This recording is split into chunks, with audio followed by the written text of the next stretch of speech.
If you're walking into the new year and you're thinking, man, I should probably work out, well, you're not alone. It's something many Americans say they too are working on. Going into 2024, close to half of people say improving fitness was a top priority. That's according to a survey by Forbes Health in one poll. The goal of improving fitness be finances, mental health, and even weight loss and diet. 80% say they felt confident they could keep that resolution, but how do you actually go about it? We are so happy to have Ellen Gibson in the studio with us today. How are you?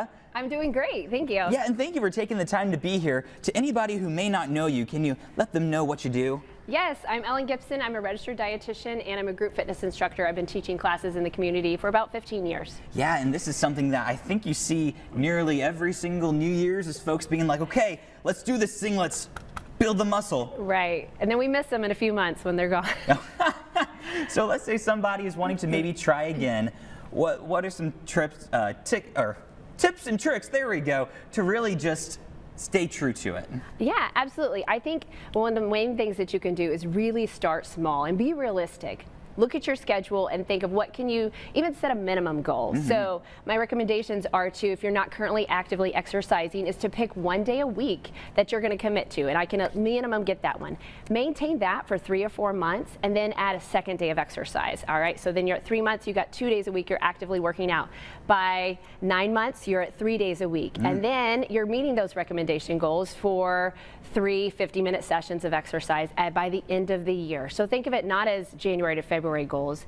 If you can slowly add one workout every 3 months, another day of the week, then you're at 4 by the end of the year. And I hate asking this, but it's an honest question. What are some of the excuses that you hear for people who just really just are like, oh, I think I'm done. I think I'm not going to do that again. Yeah, well, you have to find the right type of exercise format that is right for you. Some people really like to do dance exercises, and that's one that's really passionate. But other people, you mentioned dance, and they're running the other way. Yeah. So there are so many different ways to be active, and so it's really about finding the niche, what brings you joy, what you enjoy. Because if you don't enjoy, if you're dreading that exercise program, you're not going to stay committed. So you have to find something that's fun, whether that means that there's friends there or there's internal motivation, something that's going to really inspire you to keep going and doing it. Yeah, people run away whenever I dance, so I get it, sort of, but that community part is so important, and there are also things that you can do in your own house. This is what you do for a living, you teach folks, so yes. What are some things we can do in our own home that is just easy?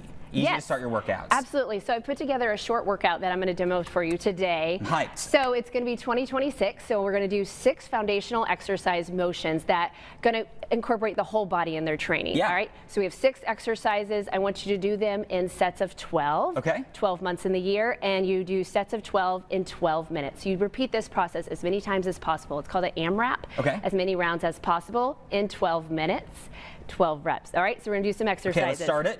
All right. What are we doing first? Our first move is going to be a push-up. You can intensify this depending on your fitness level. So if you're beginning, you can do a wall push-up. So you take your push-up and you do it on a wall. Okay. Yep. I'm not going to do it. Great. Okay. And then, and you can also get down on the floor. I have a mat here, so I'm going to demonstrate a full body push-up. So your hands are underneath your shoulders, and you go down 45 degrees, straight back up. All right, so you would do 12 of those.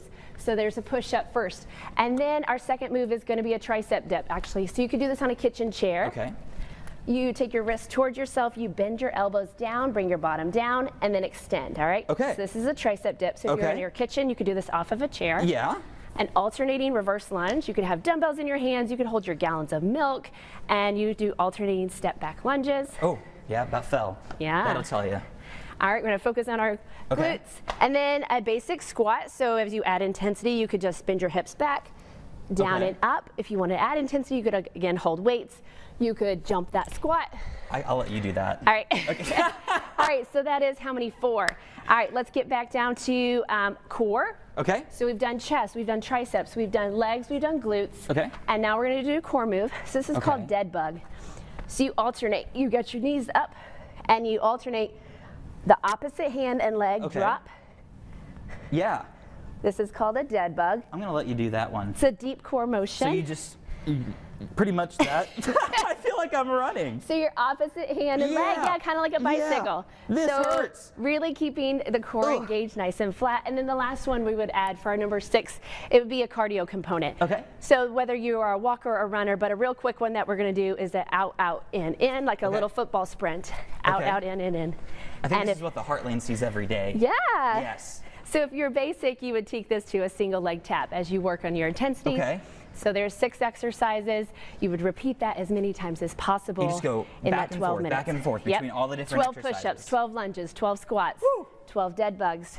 Yep. Whew, let's just breaking a sweat here on Heartland Afternoon. So no equipment, just a piece of a mat for some support, but you could always add extra weight for resistance and increase intensity. And in all seriousness, Yeah. whenever we talk about the impact, just doing this at least once a day. Yeah. And no, once that a week. adds up. Once a week, that adds up. Yeah, absolutely. Okay. Yeah, Well- one time a week is going to be foundational. You could always do it more, but don't start out with disappointing yourself. Okay. So set small goals so you can feel like I accomplished this, I completed this, I did it for the week. Maybe that'll inspire you. It almost always inspires you to do more. Okay. Hey, Ellen, thanks for being here and running this crash course for us here on Heartland Afternoon. Absolutely, Yeah, anytime. We appreciate you, and we appreciate you for sticking with us here on Heartland Afternoon. We'll see you back here in just a few more minutes.